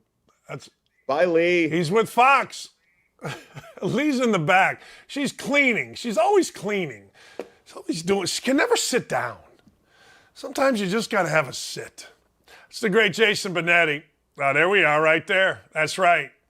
Saving the world. She's Wonder Woman. These guys.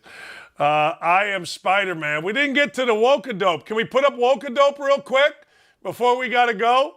After our favorites right there, can we throw Wokadope out every day? We do a Wokadope, some kind of maniac that's woke and that we got to all pay attention to. I don't know.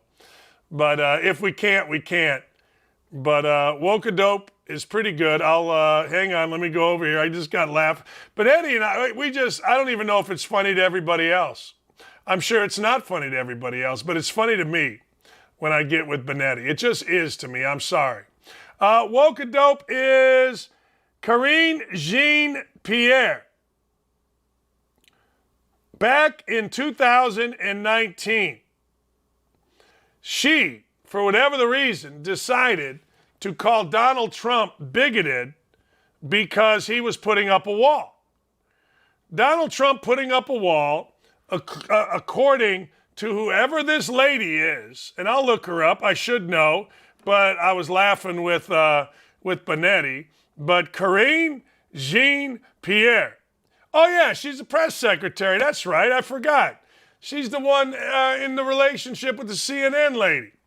So back in the day, this wonderful human being said, where are the pesos for your bigoted wall?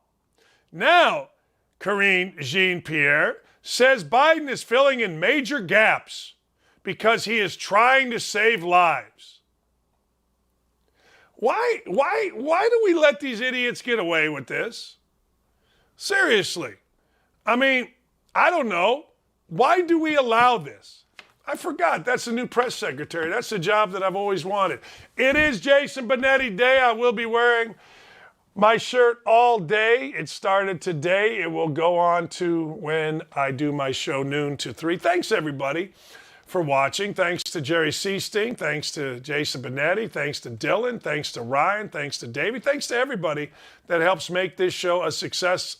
You all have asked me when are we going on Fridays. That's going to be after Labor Day. I'm off this Wednesday. It's the first day I've taken off because, frankly, once a year I go up to Chicago for an event with some friends of mine, and it is this Wednesday. So Wednesday we'll be off. Tomorrow we will be on. Let's make this show the best show in the country. Give me suggestions if you'd like at Twitter. Do me a favor, retweet all of our stuff, and let's see what we can get done here. Thanks, everybody. Have a great afternoon. You can catch me at 107.5 The Fan starting at noon. Bye-bye.